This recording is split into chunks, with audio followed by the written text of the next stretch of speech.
Hai semuanya, Assalamualaikum warahmatullahi wabarakatuh.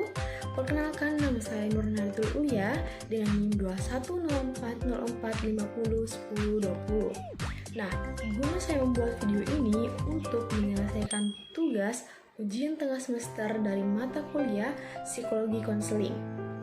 Nah, teman-teman sekalian, materi pertama yang akan saya bacakan yaitu dengan judul Menciptakan Hubungan dengan Konseling. Silakan menyaksikan semuanya. Nah, baiklah, di sini saya akan menjelaskan materi mengenai menciptakan hubungan dengan konseling. Nah, pertama-tama saya akan menjelaskan apa sih hubungan terapeutik itu. Nah, hubungan terapeutik adalah hubungan antara konseli dan konselor yang mempunyai nilai-nilai penyembuhan dan akhirnya dapat mencapai tujuan konseling. Dalam hubungan tersebut, konseling merasa dihargai, diterima, dan juga diarahkan. Dalam hubungan tersebut, konseling dapat meredakan ketegangan atau katarsis, mengekspresikan perasaan dan pikiran, mengurangi beban psikologi, bahkan menghilangkan sama sekali. Nah, melalui hubungan terapeutik ini, akhirnya konseling dapat mencapai tujuan dalam konseling tersebut. Tujuan umum dari hubungan terapeutik ini yaitu yang pertama, kesadaran penerimaan dan penghargaan diri konseling meningkat. Yang kedua, pemahaman identitas diri dan integritas yang meningkat. Yang ketiga, ada kemampuan membina hubungan akrab dengan dan memberi rasa kasih sayang yang meningkat. Dan yang keempat itu ada pemenuhan kebutuhan diri dan tujuan yang realistik juga meningkat.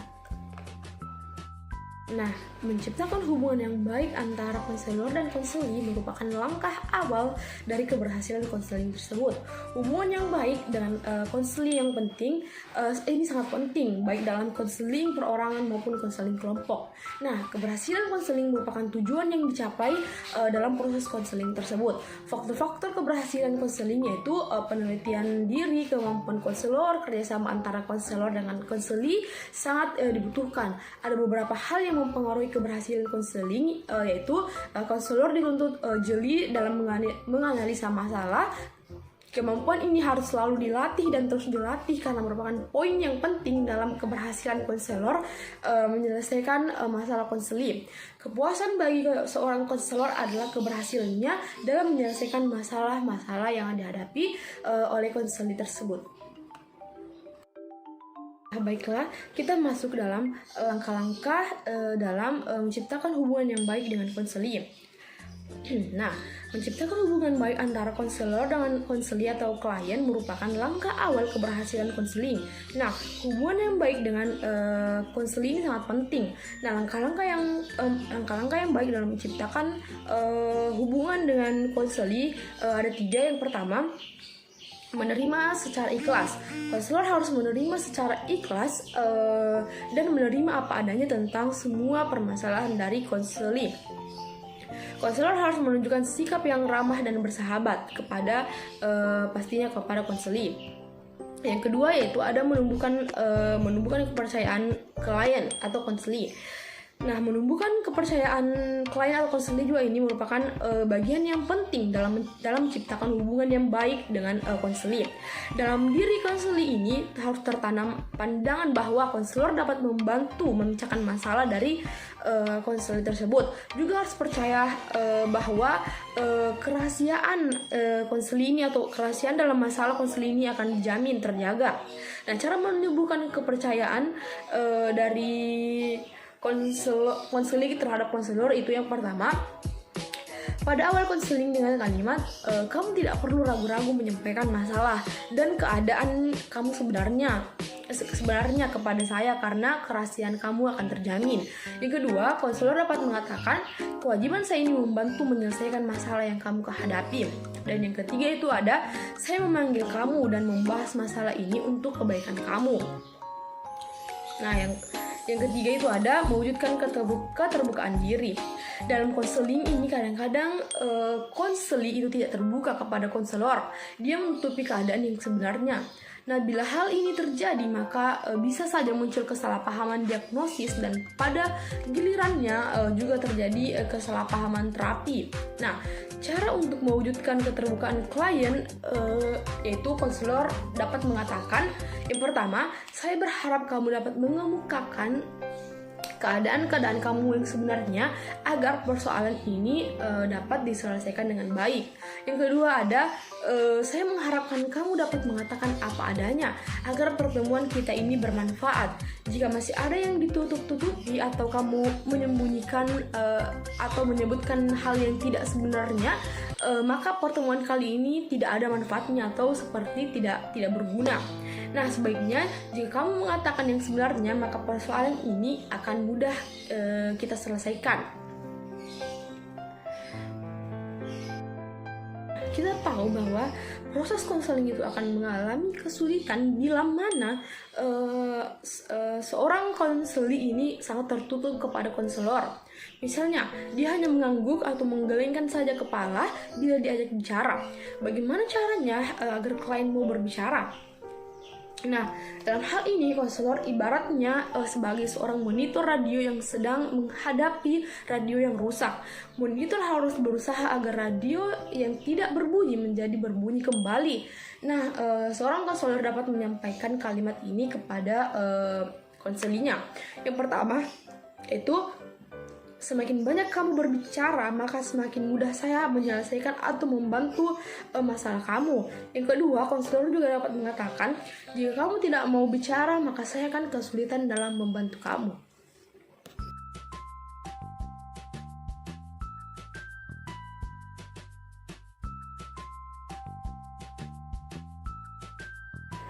Yang terakhir, saya akan membahas mengenai teknik-teknik hubungan antara konselor dengan konseli.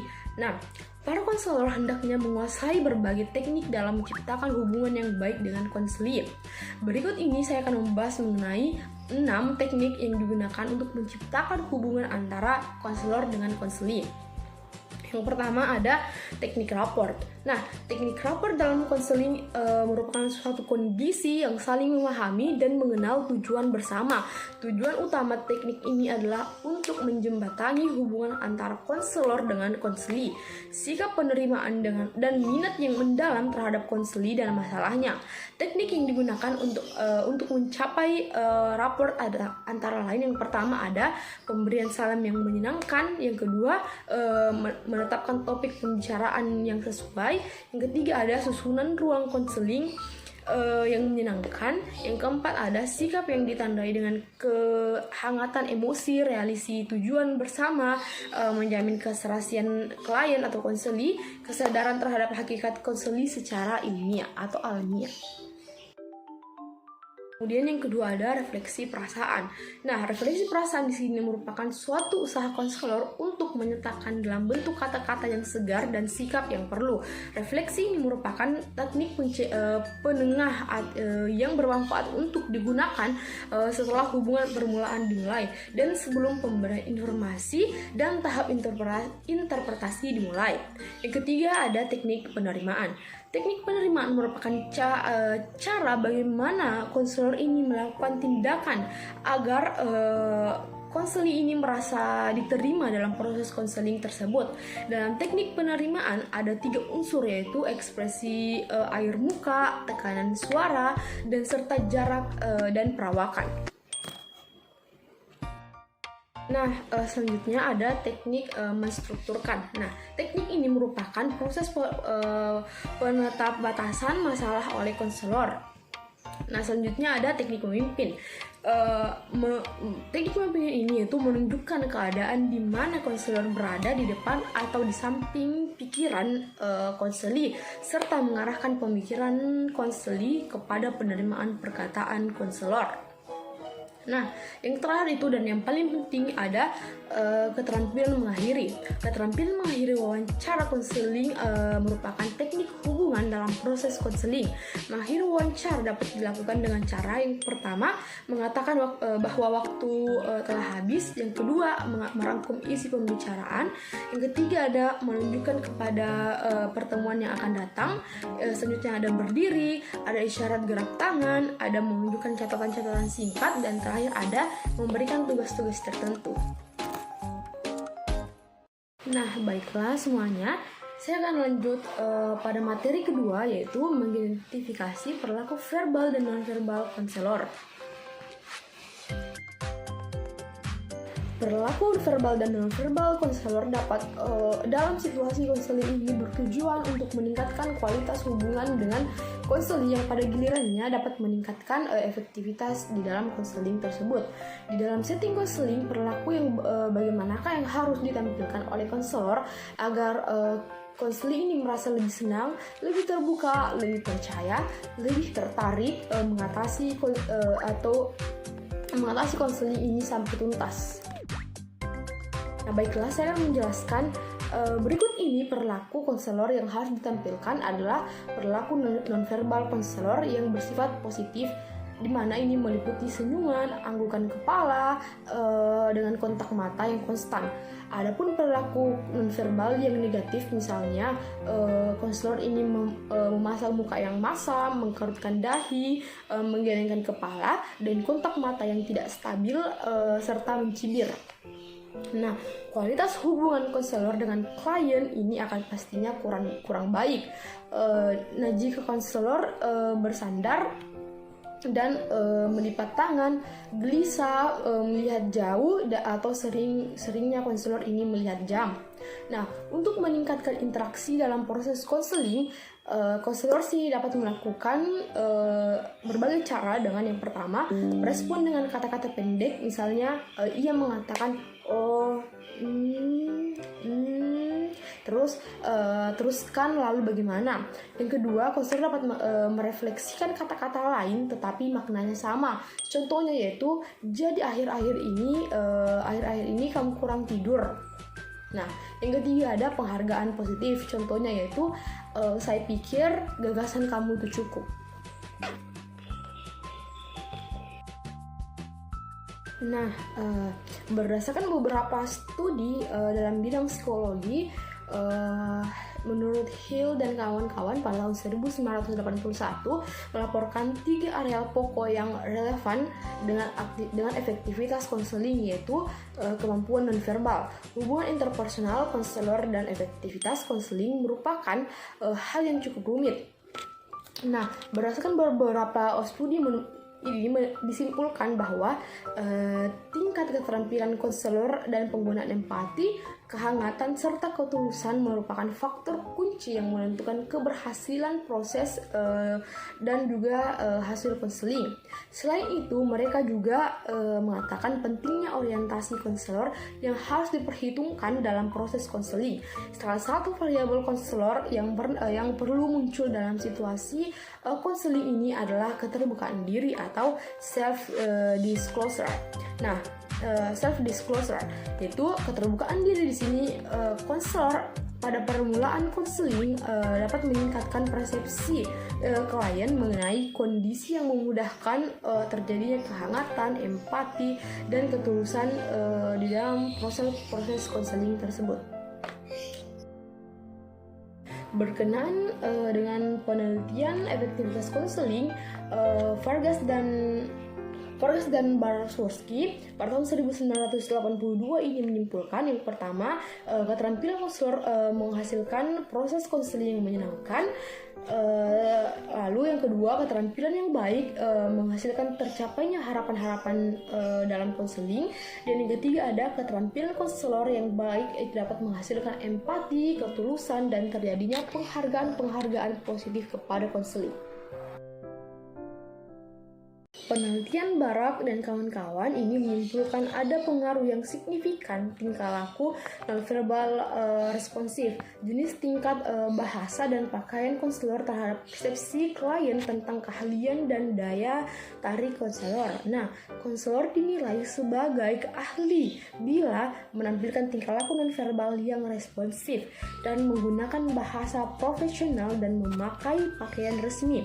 Nah, penelitian yang mereka lakukan juga menyimpulkan bahwa tingkah laku nonverbal yang responsif, penggunaan bahasa orang awam dan penggunaan pakaian resmi ini dapat menghasilkan penilaian daya tarik yang lebih tinggi bagi seorang konselor.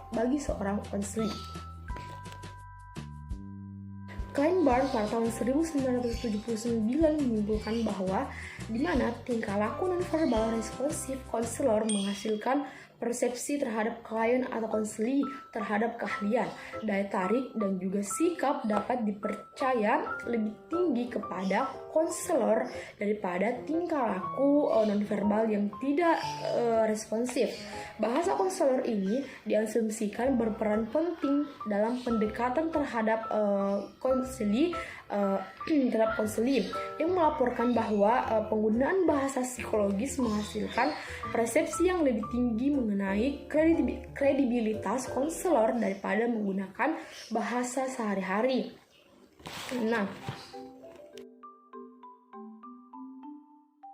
baiklah, sekian pemaparan materi yang dapat saya jelaskan mengenai dua materi tadi. Yang pertama, membina hubungan yang baik dengan konseli, dan yang kedua yaitu mengidentifikasi perilaku verbal dan nonverbal dari konselor. Nah, saya berharap penjelasan saya ini bermanfaat bagi kalian semua, dan saya tutup dengan mengucapkan wabillahi taufiq wal hidayah. Wassalamualaikum warahmatullahi wabarakatuh. Bye bye semuanya.